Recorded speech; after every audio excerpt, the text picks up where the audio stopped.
Hi everyone, this is Harsh Goyal. I'm back again with yet another amazing video. तो आज की video में I'm going to talk with Amit. He has recently grabbed a full-time offer from Flipkart through the challenge known as Flipkart Grid. So nowadays companies ने अपना pattern change कर दिया है hiring का, and most of them are going to either hire people through hackathons or they are conducting some off-campus challenges or there are some other procedures जो companies follow कर रही हैं, directly hire नहीं करती हैं, मतलब different challenges के through, so that they can get to know कि यार उनका future employee कैसा होने वाला है. मतलब मोस्टली कंपनीज या तो इंटर्नशिप्स देती हैं, फिर वो पीपीओ मिल जाता है एंड पीपीओ कन्वर्ट करके फुल टाइम रोल मिल जाता है. तो इस तरह का पैटर्न फॉलो हो रहा है. But this was something unique. He got it through Flipkart grid competition. Although he was not the winner but he got a chance to interview. So definitely you should also participate in any such competition that comes up. Just don't think that you'll be a winner or not, but yet there is a chance to grab an opportunity to work at that company. I also received an offer from American Express through this only. Like it was not like I was not the winner of that hackathon, but one of the top performers and was given a chance to interview. So this has been an amazing conversation. We have talked on various points related to interview preparation, how was the interview process, and how he got the actual call. So do watch this video till the end. You will gain some important things. Also, if you're new to this channel, don't forget to check out other playlists and do subscribe this channel for amazing content coming ahead. So start करते हैं video को. There is a small message for you all from D-Level. 10 years ago, if someone asked me what lifestyle I would be leading, I would have said that I want to be working adult who is independent and can buy all snacks and all the clothes that I like. Today, if you ask me the same thing, I would just want to go back to the good old days where I didn't have to decide between saving up for the rent or to be able to travel in a cab rather than a bus or on the way to work. Honestly, we all just want a lifestyle upgrade, no matter how small it is. But all of this will only take place if we have a company that values us. A company that lets us take time off our mental health and doesn't overwork us. A company that pays us well and helps us achieve a lifestyle we aim to achieve. And you know the best part, you all can do this too. All you have to do is to join D-Level. D-Level is a platform by Unacademy where you can get a job without having your resume, without having your college degree, anything. It's just your skills that will matter.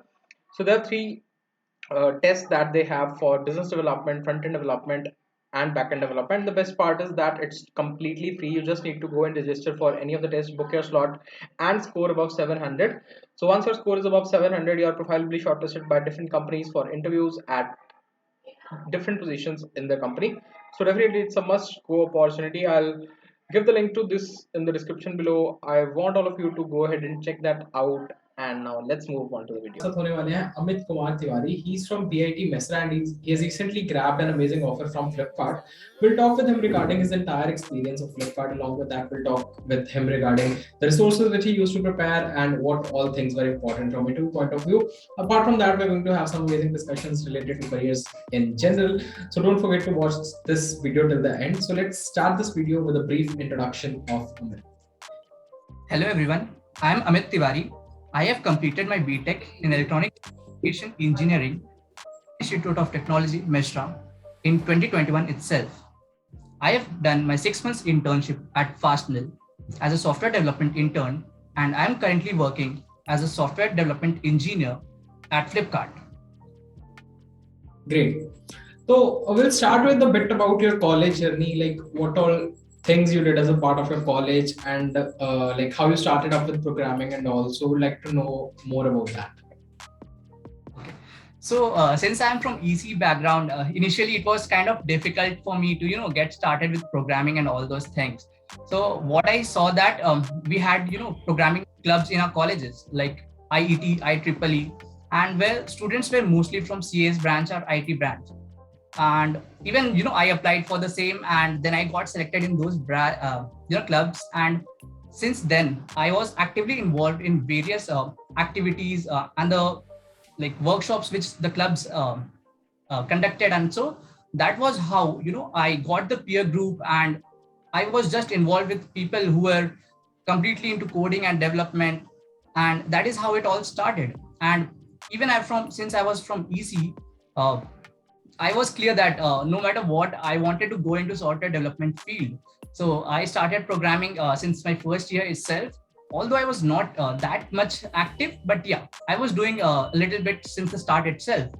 And like every student, I followed a lot of different resources because finding the correct resources for anyone at the start is kind of difficult. So, you try out different resources and you try to see what exactly works out for you. So then I started, with DSA, and then I shifted to web development. And in the first 2 years, I was mostly involved with web development, front end and back end. So when the internship season came in the third year, so I couldn't clear most of the online assessments round, and that is when I realized that okay, I need to level up my DSA skills. I need to practice hard. I saw myself that I was not that good with DSA, that I couldn't solve all the three questions asked in the online assessment. So it was mostly in the third year when I believed in myself and put all my work on upskilling myself in DSA. So that was something which I've been practicing about. Great, great, great. It was great to hear about your entire journey.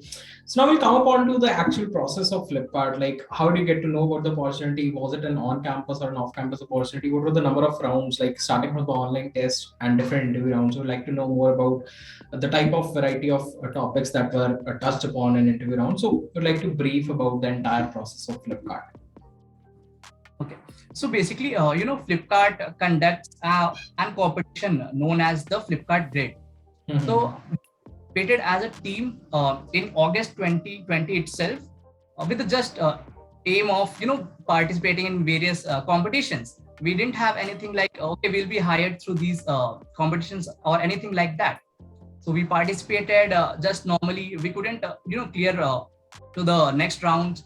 But anyways, we forgot that we had participated in that competition. So later in 2021, all of us, received a mail from Flipkart that if you are interested in appearing for the SD interviews, you basically SD hiring process, then you can fill out. So that is how it all started. We just filled out the basic information like the college name, the branch, and such other things. Resume was not asked in that form. So I think everyone had received that mail. I'm not sure about it. So after that, after 1 month or so, they sent out an online test link, and people who solved all the three questions for that qualified to the next round of interviews.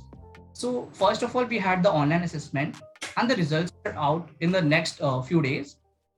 After that, we were told that we'll be having 2 technical rounds of interviews and 1 hiring manager round.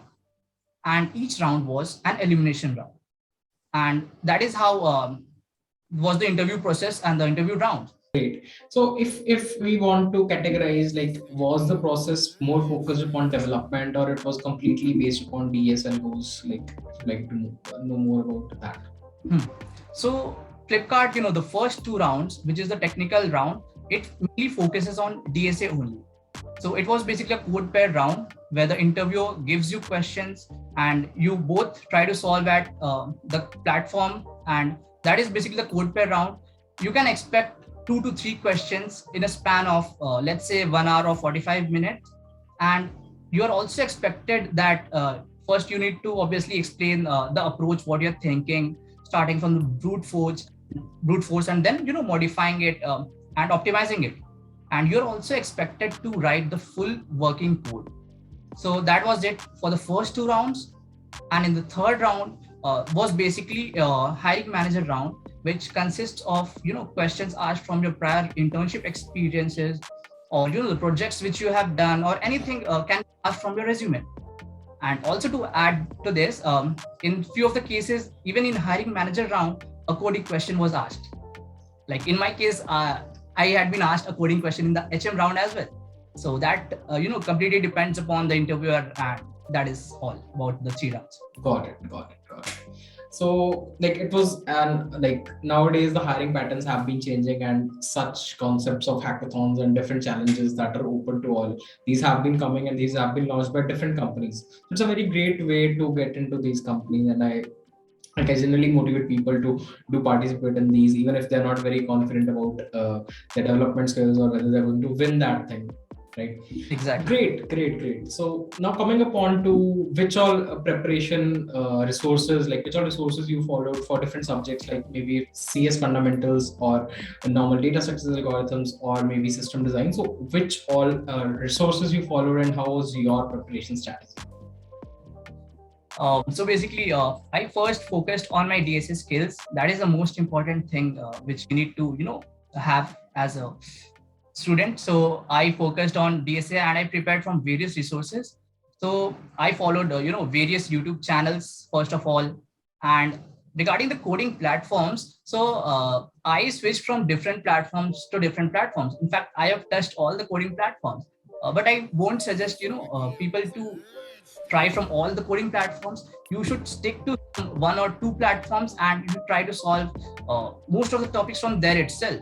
So even though I had solved from multiple websites, like I did from Spodge, I did from HackerRank, I did from Hacker Earth and Code Chef as well.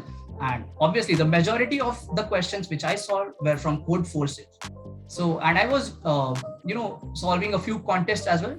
I didn't participate in many contests, to be honest. By the end of the fourth year, I had participated in roughly 50 odd contests.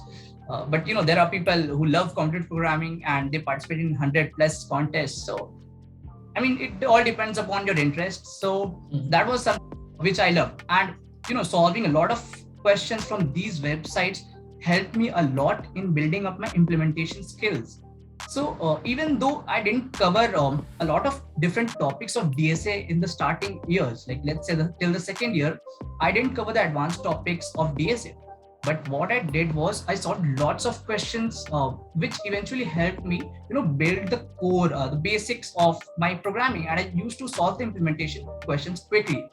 So I feel that is something, which is really important, because once you master implementation questions, then you grasp the concept of any data structures and algorithms, and you can solve questions easily. So that is something which I focused on. And regarding the core CS subjects, Knowledge Gate and Gate Smashers are the two resources which I followed.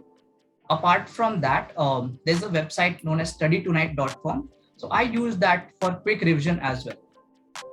And so I hope these resources will be very helpful to somebody who is looking forward to prepare for these companies and prepare for these tech roles.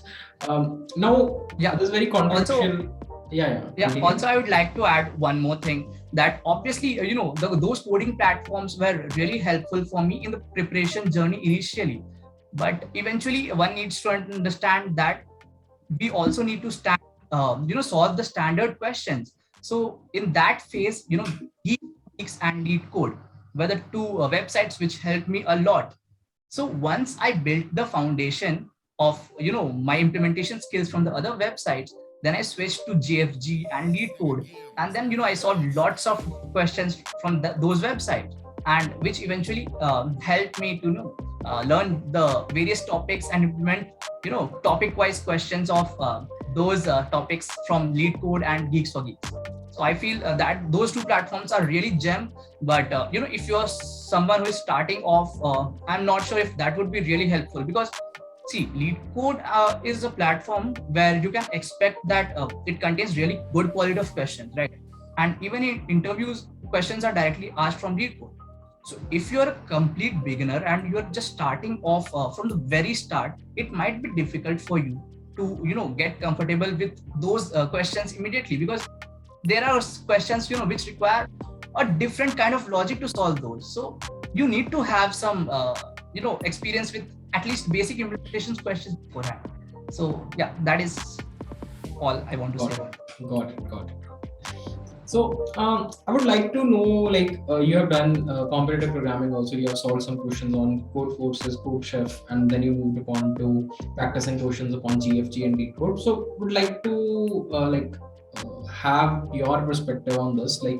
Is competitive programming really very necessary for getting a good placement, or it's sufficient if people just do DSA on GFG or LeetCode? Okay. So see, people need to understand that first of all, you need to be strong in DSA, because once you understand those concepts, then you can compete in various coding competitions, and you can actually compete with people. Otherwise, you'll just be able to solve the, let's say, first or second question in programming contests, and then you won't have much learning. So first, what you can do is have a good grasp on data structures and algorithms.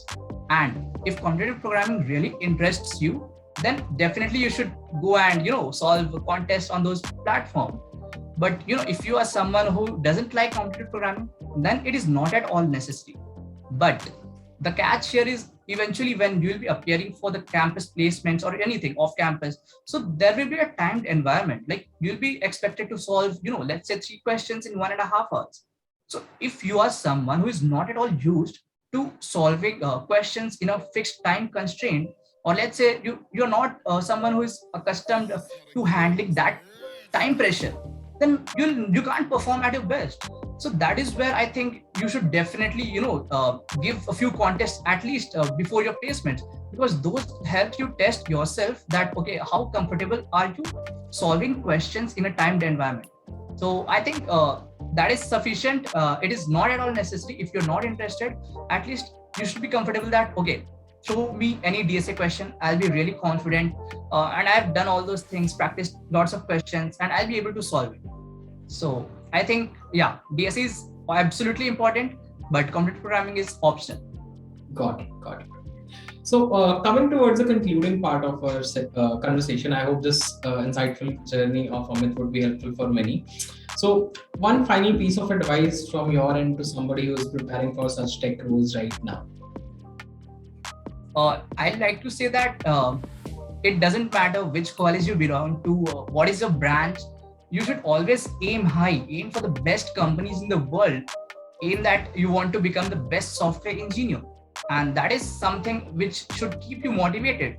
I won't suggest you to, target a specific company, to be honest, because you should have options that, okay, I'll be, targeting for the best of the companies. I'll be working towards a best software engineer.